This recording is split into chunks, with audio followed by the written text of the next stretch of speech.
चलिए, तो आज हम लोग यूनिट 4 का विद्युत चुंबकीय प्रेरण एवं प्रत्यावर्ती धारा के लिए प्रैक्टिस सेट 2 करने वाले हैं। ठीक है, सेट 1 कर चुके हैं। स्टार्ट करते हैं क्वेश्चन नंबर 1 से।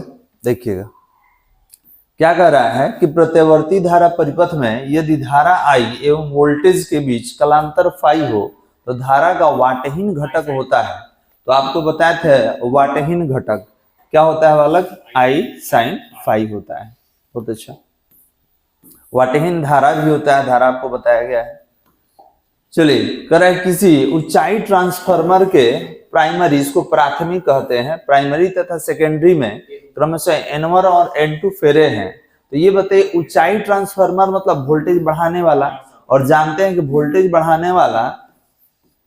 बढ़ाने वाला में फेरों की संख्या ज्यादा होता है, N2 ग्रेटर देन N1। घटाने वाला रहता तो N1 ग्रेटर हो जाता, N2 लेस हो जाता। तो देखिए ये कहाँ है, ऑप्शन नंबर बी में। स्टेप अप ट्रांसफार्मर कहा जाता है जो वोल्टेज को बढ़ा देता है। चलिए, कह रहा है कि तत्व तार आमीटर नापता है, इसको मापता कहते हैं, मापता है प्रत्यावर्ती धारा का वर्ग माध्यमूल में। ठीक है, I RMS इसको कहा जाता है।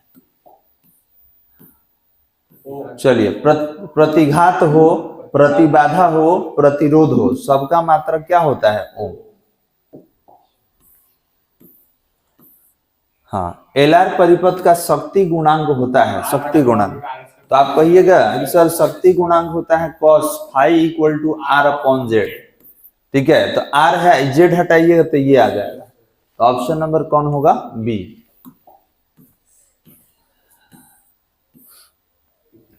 देख, किसी प्रतिवर्ती धारा परिपथ में धारा तथा वोल्टता के बीच कलांतर फाई है तो शक्ति गुणांक, अभी तो आपको बता रहे थे शक्ति गुणांक के बारे में, cos फाई।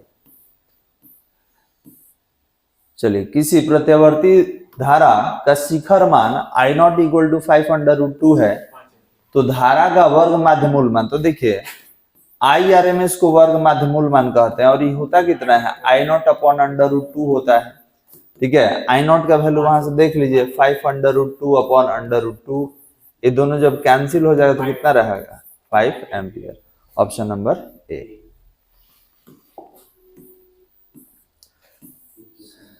चलिए, 8 नंबर क्या कह रहा है कि एक चोक कुंडली ऐसी कुंडली होती है जिसका, बताइए, प्रेरकत्व अधिक होगा और प्रतिरोध क्या होगा, नगण्य होगा। ये दोनों अधिक होगा, बताइए ऑप्शन नंबर कौन सही होगा, ए नहीं, बी नंबर। प्रेरकत्व अधिक होगा तथा प्रतिरोध क्या होगा, नगण्य होगा। प्रतिरोध क्या होना चाहिए, नगण्य होना चाहिए। Option number B.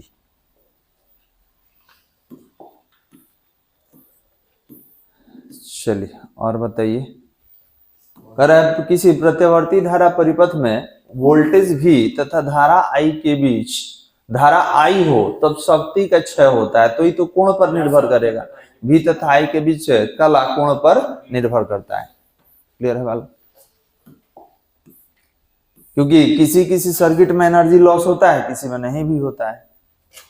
चलिए, कह रहा है कि दोलन करने वाले LC परिपथ की आवृत्ति होती है तो 1/2 पाई √LC होता है। किसी LCR श्रेणी परिपथ में अनुनाद की व्यवस्था में आरोपित वोल्टेज तथा धारा के बीच कलांतर कितना होता है, π/2।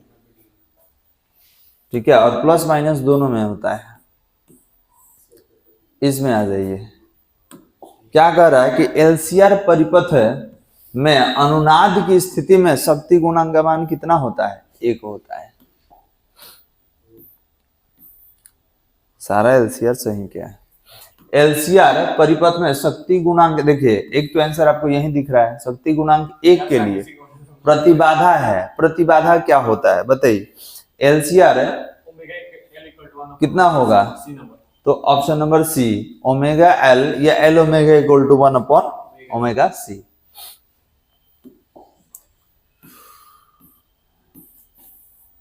चलिए, LC परिपथ में अनुनाद की स्थिति में परिपथ में प्रवाहित धारा होती है। परिपथ में प्रवाहित धारा कितना होगा, किस स्थिति में, तो याद रखेंगे अनुनाद की स्थिति में कितना होता है वाला का बताइए पीछे। ये प्रैक्टिस आप कर चुके हैं, दिए थे प्रैक्टिस के लिए। कितना होगा? 0 होगा, याद है? Set number 2। इसका मतलब प्रैक्टिस नहीं हुआ है। चलिए किए हैं तो बताइए, इसमें प्रतिघात का विमीय सूत्र कौन होगा? तुम नहीं बताएगा? हाँ बोलो। हाँ कहाँ? ठीक है, बहुत अच्छा, बैठ, सही बताया जी। चलिए 16 नंबर कह रहा कि डीसी परिपथ में, ठीक है, ये परिपथ है आपका, डीसी परिपथ में धारिता प्रतिघात कितना होता है? धारतीय होगा, धारतीय प्रतिघात कितना होता है बताइए? 0 होता है, बहुत अच्छा। 17 नंबर बताइए, क्या कर रहा है? प्रत्यवर्ती धारा परिपथ में धारा के मान को महत्तम होने की घटना को क्या कहते हैं? बताइए। 17 नंबर किसमें कंफ्यूजन है बताइए? नहीं, ये तो नहीं हो क्वालिटी फैक्टर, ये होगा अनुनादी आवृत्ति। अनुनादी आवृत्ति होगा। इसमें बताया था कि XL इक्वल टू XC होता है, और यहीं पे निकाले थे L omega equal to 1 upon कितना? Omega C। इसी के लिए होता है अनुनादी आवृत्ति। चलिए बताइए, LR परिपथ में प्रत्यवर्ती धारा का व्यंजक है, कौन व्यंजक है? अच्छा ये बताइए कि LR परिपथ में अग्रगामी कौन है, पश्चगामी कौन है? बताए थे, बताइए। LR परिपथ में अग्रगामी कौन होता है, पश्चगामी कौन होता है? ये अग्रगामी है, ये पश्चगामी है, याद रखेंगे। इसमें वोल्टेज ज्यादा होता है, करंट कम होता है, तो कौन सा होगा? I equal to I naught sine omega t minus pi by 2। Clear है? ऐसे भी देख सकते हैं कि ये I नॉट है तो ये तो गलत हो गया। यहाँ पे देख सकते हैं t माइनस पाई बाई 2 गलत है, ये दोनों तो कैंसिल हो गया, कौन सा बच गया? C नंबर, है ना बालक? आप ऑप्शन से भी अगर चले तो वहां से भी काट सकते हैं, ऐसा नहीं है कि मतलब याद रहना ही चाहिए, अगर नहीं भी याद है तो ऑप्शन से चलिए।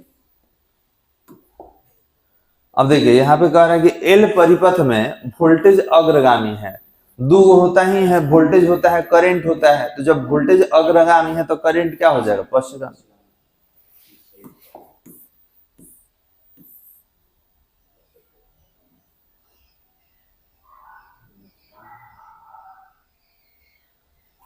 चलिए क्या कह रहे हैं कि एलआर परिपथ है का प्रत्यवर्ती धारा का मान होता है, कितना होता है? डी नंबर, बहुत अच्छा। इसके बाद आइए कह रहे एल परिपथ के सिरों के बीच विभवांतर होता है, एल परिपथ के सिरों के बीच विभवांतर कितना होता है बालक? बताया जाए, बताइए कितना होता है? तो V L equal to I naught into L, और एल की जगह पर क्या होगा? L omega.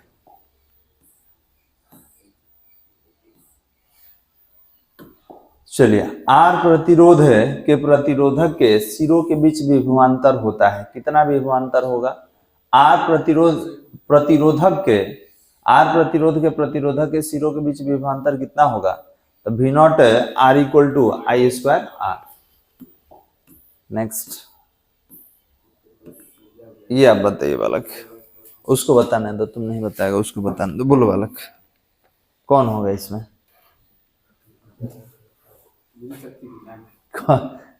बैठ जाओ। कह रहे हैं विद्युत परिपथ में ऊर्जा व्यय की दर को कहा जाता है, ऊर्जा व्यय की दर को हम लोग क्या कहते हैं? तो विद्युत सामर्थ्य कहते हैं। ठीक है, कोई दिक्कत यहाँ तक? चलिए बाकी अगले वीडियो में हम लोग करेंगे।